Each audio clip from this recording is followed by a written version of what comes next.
아니 도대체 한국인은 왜 저딴 걸 먹는 거예요? 한국의 어느 한 고깃집. 금발의 외국인 여성이 불편한 표정으로 삼겹살을 굽고 있는 모습을 쳐다보고 있다. 그녀의 시선이 향한 곳엔 가지런히 놓인 삼겹살과 그 아래엔 새빨간 김치와 양념이 된 콩나물이 삼겹살의 기름에 의해 튀겨지듯 구워지고 있었다. 그녀에겐 생소한 새빨간 김치가 삼겹살과 함께 구워지고 있는 이 모습이 위생적이지 못하고 더럽게 보였으며 삼겹살이 구워지며 튀는 기름은 그녀를 더욱 불쾌하게 만들고 있었다. 고기가 있고 외국인의 지인이 먹어보라고 강요하자 그녀는 어쩔 수 없이 삼겹살 한 점을 입에 넣어본다. 고기를 씹는 순간 그녀는 눈이 휘둥그레지며 깜짝 놀라고 마는데 과연 그녀에겐 어떤 사연이 있는 것일까요? 안녕하세요. 저는 미국 텍사스에 거주하고 있는 에블린이라고 해요. 저는 텍사스에서 나고 자란 토박이에요. 잠깐의 여행 말고는 텍사스를 벗어나 본 적이 없는 것 같아요. 어려서부터 저희 가족들은 바비큐를 많이 해 먹었어요. 네, 세계적으로 유명한 텍사스 바비큐 말이죠. 부모님은 텍사스에서도 나름 유명한 바비큐 집을 운영하고 계세요. 그래서 저는 바비큐를 너무나 사랑하고 맛에 대한 기준도 높은 편이에요. 바비큐와 관련된 재미난 일이 많은데 부모님이 아직도 한 번씩 절 놀리면서 이야기하는 게 있어요. 초등학교 때 제가 몸이 너무 안 좋아서 학교도 못 간 채 집에서 누워있던 적이 있었어요. 몸이 안 좋아서 제대로 먹지도 못하고 있어서 부모님이 죽 같은 걸 가져다 주셨는데도 못 먹겠다며 소리를 쳤다고 하더라고요. 그런데 그날 미식 축구 대회가 있어서 부모님이 바비큐를 만들고 계셨는데 저도 모르게 냄새에 이끌려 마당으로 내려오더니 바비큐를 집어먹었다고 하셨어요. 이 이야기가 나올 때마다 가족들이 저를 놀리는데 그 정도로 저는 바비큐를 너무나 좋아해요. 그래서 지금의 직업인 바비큐 평론가가 되어 좋아하는 바비큐를 마음껏 즐기면서 직장 생활도 하게 되었죠. 바비큐는 미국의 남부지방에서 많이 발전했는데 특히 제가 살고 있는 텍사스에서 많은 발전을 이루어 왔어요. 텍사스와 바비큐는 뗄래야 뗄 수 없는 관계에 있고 텍사스인에게 바비큐는 자존심 그 자체라고 볼 수 있죠. 바비큐는 양념, 굽는 방법, 고기의 부위 등이 지역별로 아주 다양한 종류와 기술로 발전되어 왔어요. 한국에도 냉면이나 국밥 같은 음식이 이름은 같지만 지역에 따라서 맛이 다 다르게 발전한 거랑 비슷할 것 같아요. 저는 고기 요리는 바비큐만이 고기 요리의 진수라고 생각해요. 사실 그 외의 고기 요리는 제대로 된 고기 요리가 아니라고 생각해요. 다른 나라에서도 저마다 고기 요리가 있겠지만 바비큐에 비하면 뭐 명함도 못 내밀 거라 생각해요. 바비큐가 맛도 맛이지만 재미난 역사를 가지고 있어요. 역사를 알게 되면 더욱 맛있게 느껴지는 법이죠. 텍사스에서 바비큐가 유명하게 된 데는 역사적인 이유가 있어요. 바비큐의 기원은 아메리카 대륙에 거주하고 있던 원주민 부족들이 고기를 구워 먹는 방식이었어요. 1492년 콜럼버스가 아메리카 대륙에 상륙하여 원주민들의 고기 굽는 모습을 보게 되죠. 그때 원주민들은 구덩이를 파고 그 위에 고기를 굽거나 막대기에 매달아 열로 고기를 익혀 먹었어요. 이것이 발전되어 지금의 바비큐가 되었어요. 특히 미국 남부지방에서 많은 발전이 이루어졌는데 목축산업의 발달로 인해 더욱 발전할 수 있었죠. 주로 바비큐는 불에 직접적으로 굽는 방법도 있지만 보통 불의 열기로 오랜 시간 동안 조리하는 방식으로 만들어져요. 몇 시간에서 몇십 시간 동안 익히기도 해요. 주택에 사는 대부분의 미국 사람들의 마당에는 집집마다 바비큐 그릴 이 하나씩 있을 정도죠. 공용 그릴 이 있는 아파트들이 많을 정도로 바비큐 사랑은 남달라요. 가정집마다 각자의 레시피가 있고 그 레시피가 대대로 전수되기도 하죠. 파티를 하거나 큰 스포츠 경기가 있는 날에는 바비큐와 맥주는 필수 음식이에요. 텍사스에는 엄청나게 많은 바비큐 가게가 있고 바비큐 경연대회도 많이 열려요. 규모도 엄청나서 행사가 있는 날이면 행사장은 사람들로 넘쳐나죠.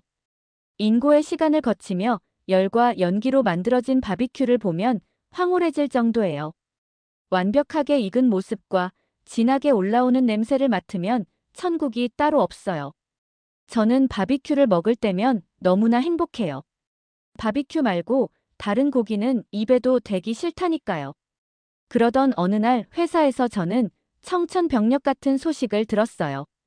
회사에서 세계의 고기 요리를 소개하는 특집 기사를 준비 중인데 한국이라는 나라에 가서 취재를 하고 오라는 게 아니겠어요? 한국인들이 삼겹살이라는 것을 즐겨 먹는데 외국인들에게도 인기가 많은 것 같다며 취재를 해보라는 거였어요. 한국에선 저희와 같은 바비큐 문화가 없는 걸로 알고 있고 삼겹살은 돼지의 지방이 많은 부위를 구워 먹는다고 하던데 이런 음식을 저는 도무지 이해할 수 없었어요. 그딴 음식을 먹으러 굳이 먼 한국이라는 나라에 취재하러 가고 싶지 않다고 팀장님께 말을 했어요.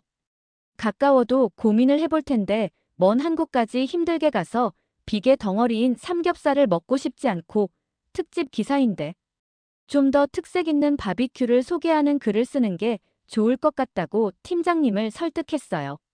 하지만 팀장님은 들은 채도 하지 않으셨어요. 다양한 나라의 고기 요리 문화를 취재하는 게 이번 기사의 핵심이고 K-팝 등으로 나름 한국에 대한 인기도 높아지고 있는 상황이라 한국에 가야만 한다는 것이었죠. 더욱 강하게 말하고 싶었지만 상급자의 지시를 무시하는 건 불가능해서 어쩔 수 없이 팀장님의 명령에 따를 수밖에 없었어요. 저 혼자 잘 알지도 못하는 한국이란 나라에 가서 취재를 하는 게 정말 힘든 일이라 어떻게 해야 하나 막막했어요. 고민을 하고 있는데 갑자기 한국인과 결혼해서 한국에서 살고 있는 친구가 생각났어요. 혹시나 하는 마음에 오랜만에 친구에게 연락을 했죠. 친구는 너무나 반갑게 전화를 받아주었어요. 제 사정을 듣더니 자기가 한국에서 4년 정도 살아서 한국 문화가 익숙하다며 본인이 가이드를 해주겠다고 먼저 말해주더라고요. 그 말에 저는 너무나 고마웠어요. 친구는 미국과 한국 문화를 둘 다 경험했기에 취재하는데도 매우 도움이 될 것 같았어요. 그렇게 저는 한국행 비행기에 올랐어요. 16시간 정도의 긴 비행 시간을 거쳐 드디어 인천공항에 도착을 했어요. 공항에 도착한 저는 예상치 못한 공항의 모습에 깜짝 놀라고 말았어요. 아니, 한국이란 나라가 이 정도로 발전된 나라였단 말인가요? 공항의 규모도 엄청 크고 시설이 너무나도 좋았어요. 공항 내부는 아주 깨끗했으며 다양한 편의 시설들이 가득하더라고요.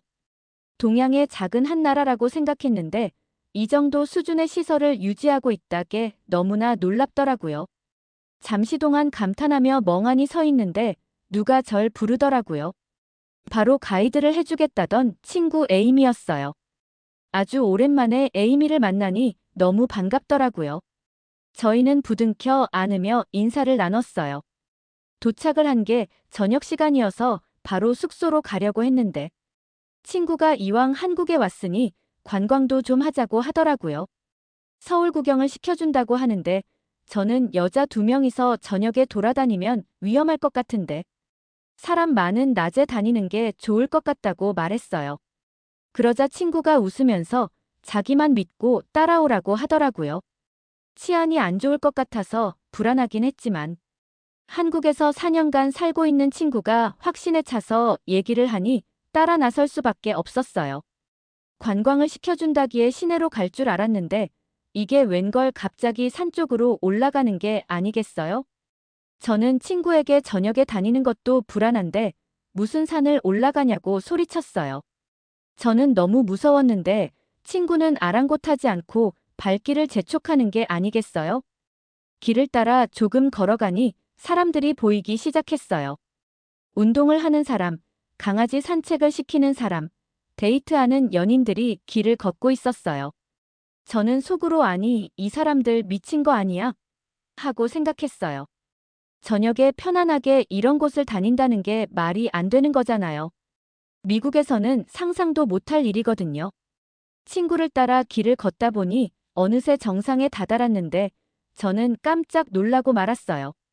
아주 높은 타워가 빛을 내며 웅장하게 서 있고 생각보다 많은 사람들이 주변에 있는 게 아니겠어요? 에이미가 여기는 남산타워라는 곳인데 한국인에게 데이트 코스로 많은 사랑을 받고 있는 장소라고 하더라고요. 그리고 한국은 치안이 좋아서 미국과는 다르게 이런 저녁에 돌아다녀도 큰 문제가 되지 않는다고 했어요.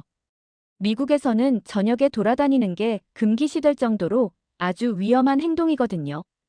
도시 외곽 지역에서는 더욱 위험해서 저녁에는 잘 돌아다니지 않는 편이에요. 특히 여자끼리 돌아다니거나 혼자 돌아다니는 건 상상도 할 수 없는데 한국은 혼자서 다니는 사람들도 많아서 너무 신기했어요. 치안이 아무리 좋다고 하더라도 이렇게까지 할 수 있다는 게 믿기지 않았어요. 그리고 남산타워뿐만 아니라 산 아래로 펼쳐진 서울 야경의 모습은 너무나도 아름다웠어요. 꽤 늦은 시간임에도 불구하고 아주 환한 불빛으로 수놓아진 도시 풍경이 신기하고 멋있게 보였어요. 아름다운 서울 야경의 모습에 여운이 가시기도 전에 저희는 명동이란 곳으로 이동했어요. 늦은 시간이었지만 명동의 밤거리는 사람들로 가득했어요. 저녁 시간에도 많은 사람들이 돌아다니는 게 너무 신기할 따름이었어요. 그리고 길에는 수많은 음식을 파는 노점상들이 있었는데 너무 신기하더라고요. 에이미는 명동은 외국인들에게 꽤 인기 있는 관광지 중 하나라고 하더라고요. 그래서 그런지 외국인들도 꽤 많이 보였는데 저처럼 놀란 표정으로 돌아다니는 사람들이 많더라고요. 다들 이런 문화가 낯설고 신기하게 느껴지나 봐요. 명동 구경을 마지막으로 오늘의 일정을 마무리하고 예약해둔 호텔로 이동을 했어요. 짧은 시간이었지만 서울의 인상은 아주 강력하게 다가왔어요. 다음 날 본격적으로 한국의 고기 문화에 관해서 취재를 하려고 했는데 오늘의 경험으로 고기뿐만 아니라 다른 음식도 경험해보고 싶은 호기심이 생기더라고요. 저는 에이미에게 내일은 한국의 다양한 먹거리에 대해 소개를 해줄 수 있는지 물어봤어요. 에이미는 좋은 생각이라며 다양한 음식을 접할 수 있는 곳을 알고 있으니 기대하라고 했어요. 그렇게 다음 날이 밝았고 에이미가 저를 데리러 호텔로 왔어요. 에이미에게 오늘의 일정은 어떻게 되냐고 물어보니 뜬금없이 시장에 간다고 하는 게 아니겠어요? 저는 먹거리를 소개해달라고 해서 좋은 레스토랑 같은 곳으로 갈 줄 알았는데 시장에 간다니 어이가 없었어요. 보통 시장은 위생적으로도 안 좋을 같고 제대로 된 음식도 팔지 않을 것 같아서 왜 그런데 가냐고 따져 물었어요. 그러자 에이미는 저를 한심하게 쳐다보면서 일단 가보면 안다고 그냥 따라오라고 하더라고요. 그렇게 저는 속는 셈치고 에이미를 따라 나섰어요. 조금 걷고 있는데 에이미가 도착했다는 거예요. 시장 같은 풍경은 보이지도 않는데 도착했다고 해서 의아했어요. 제가 생각했던 시장이랑은 느낌이 많이 다르더라고요. 광장시장이라는 곳이었는데 겉은 상가처럼 생겼었는데 내부는 생각보다 넓고 깔끔했어요. 그리고 안에 들어서자마자 깜짝 놀랐는데 시장이 아니라 푸드코트 같더라고요. 수많은 상점이 따닥따닥 붙어 있고 많은 사람들로 북적거리고 있었어요. 이런 모습은 어디서도 볼 수 없는 장면이었는데 너무 신기했어요. 에이미가 한국인들이 즐겨 먹는 간식을 맛보여주겠다고 해서 한 가게에 자리를 잡았어요. 다양한 메뉴들이 적혀 있고 주인 아주머니는 분주히 손을 놀리고 계셨어요. 에이미가 능숙하게 이것저것 주문을 했고 저는 어떤 음식이 나올지 기대하며 기다렸어요. 처음에 접시에 뭔가를 담아서 주는데 저는 경악을 했어요. 음식이 너무 이상하게 생겼더라고요. 이게 진짜 먹을 수 있는 음식인지 의심이 되더라고요. 검은색같이 어두운 색의 속은 뭐가 들어갔을지도 모르는 형체의 것들로 채워져 있었고 같이 나온 내장 같은 것은 모양이 이상하더라고요. 저는 친구에게 이거 진짜로 먹는 게 맞냐며 물었죠. 에이미는 진지한 표정으로 정말 한국 사람이 즐겨 먹는 순대라는 음식인데 먹어보면 생각이 바뀔 거라며 일단 한번 먹어보라고 하더라고요. 거절하는 것도 예의가 아닌 것 같아서 일단 한 입 먹었는데 아니 생각보다 고소하고 맛있어서 깜짝 놀랐어요. 고기가 들어간 것 같진 않고 야채랑 면 같은 게 씹히는데 식감도 괜찮고 고소하니 맛있었어요. 순대를 넣어서 만든 순대국이라는 게 있는데 그것도 정말 맛있다고 하더라고요. 특히 술 먹고 다음날 해장으로 먹으면 그렇게 맛있다고 하더라고요. 기회가 되면 다음에 한번 먹어보고 싶네요. 국뿐만 아니라 야채를 넣고 볶아서도 먹고 다양하게 활용해서 먹는다고 하더라고요. 한국인들은 한 가지 음식을 다양한 방법으로 요리해서 먹는다는 게 신기했어요. 곧이어 떡볶이랑 파전이라는 것이 나왔는데 꽤 맛있더라고요. 파전은 파를 밀가루 반죽에 넣고 구운 거라는데 겉은 아주 바삭하고 속은 촉촉하면서 특이한 식감이 너무 좋았어요. 그리고 파와 밀가루 조합으로 음식을 만드는 맛이 상상이 안 됐었는데 생각보다 조화가 괜찮았고 간장이라는 소스에 찍어 먹으니 짭짤하면서도 고소한 맛이 일품이더라고요. 그리고 떡볶이는 새빨간 색깔 때문에 거부감이 들긴 했었는데 막상 먹으니 약간 맵긴 했지만 단맛도 느껴지고 너무 맛있었어요. 음식을 하나씩 먹고 나니 에이미가 순대를 특별하게 먹는 방법이 있다며 알려주더라고요. 순대를 떡볶이 국물에 찍어서 같이 먹어보면 색다른 맛이 난다고 했어요. 에이미가 시키는 대로 먹어봤는데 아까 먹었던 순대와는 또 다른 색다른 맛이 나더라고요. 순대와 떡볶이 소스의 조합이 너무 맛있었어요. 한국인의 응용력이 너무 대단하게 느껴지더라고요. 다양하고 맛있는 음식들이 많다는 걸 느끼면서 한국의 음식이 생각보다 괜찮다는 생각이 들었어요. 에이미에게 한국에 온 목적인 삼겹살은 언제 먹으러 가냐고 물어보니 삼겹살은 저녁으로 먹어야 제맛이라며 조금만 참으라고 하는더라고요. 고기를 먹는데 점심 저녁을 따지냐고 물어보니 그런 게 있다며 대답은 안 해주더라고요. 그렇게 저녁 시간이 되어 저희는 삼겹살 전문점에 도착했어요. 가게 안으로 들어서자 고기 냄새가 풍겨오는데 생각보다 나쁘진 않더라고요. 삼겹살에 대한 기대는 전혀 없었고 얼마나 맛이 없을지에 대한 걱정만 있었어요. 지방을 구워 먹는다는 게 이해가 가지 않았거든요. 저는 텍사스 바비큐가 진정한 고기 요리라고 생각하고 다른 고기 요리는 맛있어 봐야 거기서 거기라는 생각을 가지고 있었거든요. 안내받은 자리에 앉았는데 테이블 가운데 불판 같은 게 있고 그 위에 돌같이 생긴 게 올라가 있는 거예요. 저는 에이미에게 이게 뭐냐고 물어봤죠. 에이미는 여기에 고기를 구워 먹는다고 하더라고요. 저는 경악하며 아니 이런데 고기를 구워 먹는다고? 팬에 굽는 것도 아니고 이런데 구울 수가 있냐며 화를 냈어요. 에이미는 웃으며 고기 불판으로 특수 제작되었고 잘 세척된 거라서 괜찮다며 저를 안심시켰어요. 일단 알겠다고 하며 주문을 하는 에이미를 바라보고 있었어요. 주문한 지 얼마 되지 않아 직원이 고기는 주지 않고 뭘 엄청 가져와서 테이블에 놓기 시작하는 거예요. 저는 당황해서 에이미에게 주문 잘못한 거 아니냐고 물었어요. 고기를 시켰는데 다른 음식들을 주길래 너무 의아했거든요. 에이미는 크게 웃으면서 걱정하지 말라며 이건 한국의 반찬 문화라고 하더라고요. 한국은 메인 음식이 있고 반찬이라는 곁들여 먹는 음식들이 있고 그 종류는 아주 많고 다양하다고 했어요. 고깃집에서 반찬은 별로 많은 게 아니고 한식을 먹으면 더 종류도 많고 다양한 음식들이 나온다면서 놀라지 말라고 하더라고요. 미국에선 반찬이라는 개념이 없는데 신기했어요.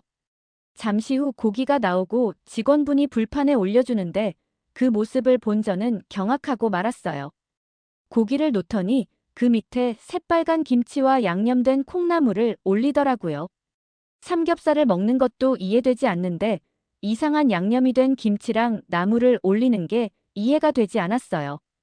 이게 무슨 조합인가 싶었어요. 에이미는 삼겹살은 이렇게 먹는 거라며 먹어보고 판단하라며 웃을 뿐이었죠. 고기가 있고 한 점 먹는데 저는 또 한 번 놀랄 수밖에 없었어요. 입안에서 고소하게 퍼지는 삼겹살의 향과 맛이 너무 좋더라고요. 지방만 있는 부위라고 생각했는데 지방과 고기의 적절한 조화가 꽤 잘 어울리더라고요. 바비큐와는 전혀 다른 영역의 새로운 맛이었어요. 잠시 후 에이미는 같이 구운 김치를 먹어보라고 했어요. 김치라는 낯선 음식을 먹는 게 선뜻 내키지는 않았지만 막상 먹어보니 이게 웬걸 새콤하면서도 아삭아삭한 게 너무 맛있는더라고요. 자칫 느끼할 수 있는 삼겹살의 맛을 김치가 완벽하게 상쇄시켜주는 맛이었어요. 둘의 조합이 너무 완벽하게 느껴졌어요. 에이미는 이게 다가 아니라며 본인을 따라 해보라고 했죠. 상추를 하나 집어서 그 위에 삼겹살을 놓고 마늘, 김치 등을 얹어서 싸먹어 보라는 거예요. 쌈이라는 건데 한국인들은 고기뿐만 아니라 다양한 음식을 쌈을 싸서 먹는다고 하더라고요.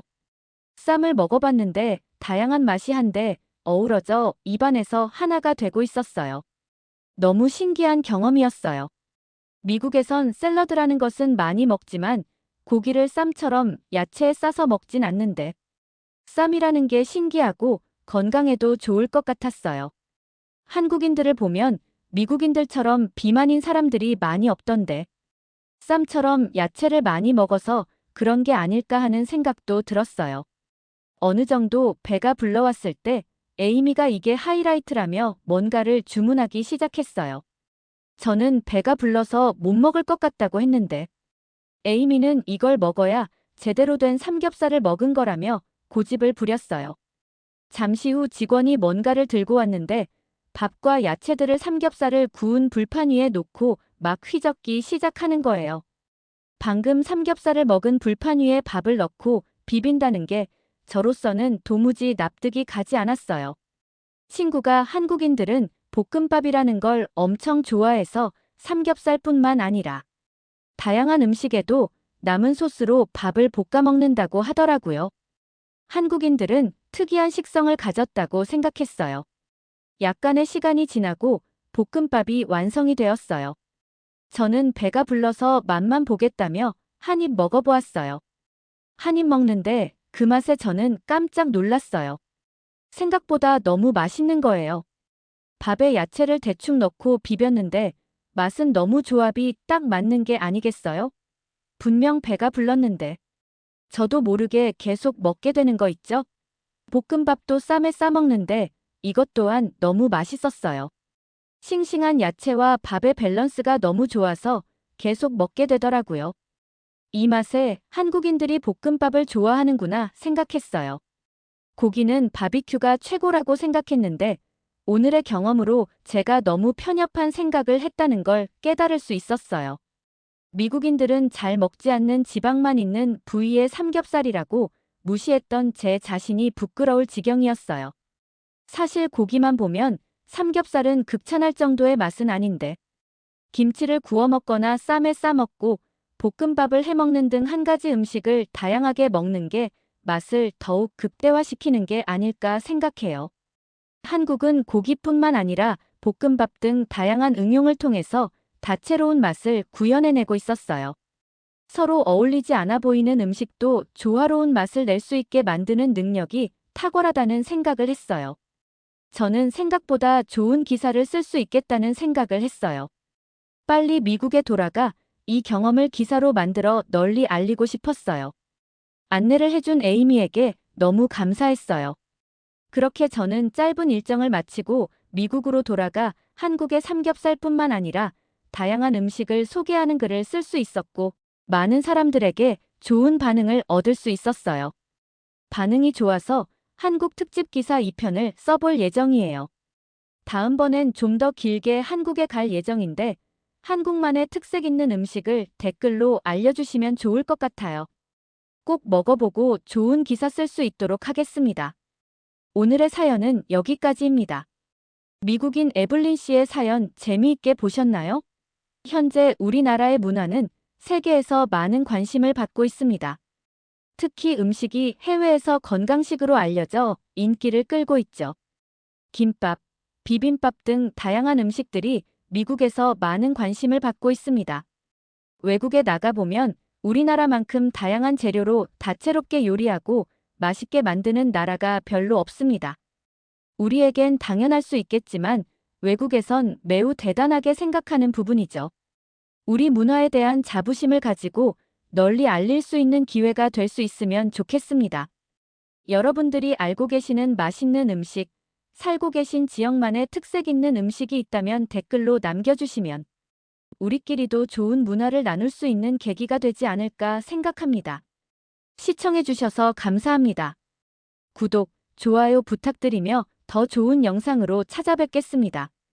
지금까지 이야기 보따리였습니다.